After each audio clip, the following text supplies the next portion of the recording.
Assalamualaikum warahmatullahi wabarakatuh. Akkami Ramadaan ni maal fakkaata?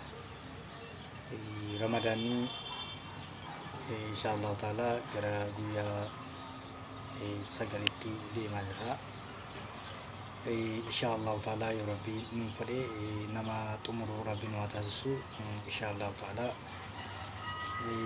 guyyaan walakkaa guyyaa 15tti dhiyaannachaa jirra. Inshaallahu ta'ala yoo rabbiin nu fedhe du'aa itti jabaannee du'aa teenya tana akka nuuf takabbalamtu halkanillee taraa dhaabbannee guyyaallee yeroo hundaa'u ija teenyallee wama hundarraa akka waan gaariitti dabarsinu abdii qabna. Jirtanii garuu jiraachuun waan guddaadha. Inshaallahu ta'ala carraa kana argachuun waan guddaadha. Maaliif warreen kana dura akiraa deeman nama meeqatu jira. Nuti warreen Ramadaana bara 2022 kana argachuu keenyaaf alhamdulillahi galata rabbii galanni isaan badiin waggaa dhufu akka argannu rabbiitu beeka. Namoonni odoo isa kanan argatin obboleeyyan keenya kan nuti beeknu obboleettiin keenya kan nuti beeknu namoonni bebbeekamaa gurguddaan kan duniyaa kanarra deemanis jiru.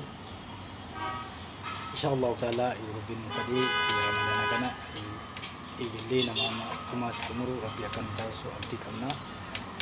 Irra deebinee Ramadaana gaarii akka nuuf ta'u abdii qabna. Inshaallahu ta'ala yoo rabbiin nu laaffise taraa dhaabbannee halkanillee dhaabbannee rabbii keenya kadhannee inshaallahu ta'ala du'aayin nama miidhamaas akka takabbalamtu durumaa'uu rabbiilleen dubbatee jira. Inshaallahu ta'ala jajjabaadhaa du'aayillee akka nuuf kadhattan abdii qabna. Ramadaana kanarratti isa wal jajjabeessuu qabna. Inshaallahu ta'ala yoo rabbiin nu fedhe warra amatallee itti ga'u rabbiin akka nu taasisu abdii qabna. Warreen karaa yuutuubii fi instaagiraamaa fi tiktookillee nu hordofaa jirtanillee galatoomaadha. Fuula yuutuubii keenya tamaam shawuu kan jedhullee subscribe like akka gootan abdiin qaba.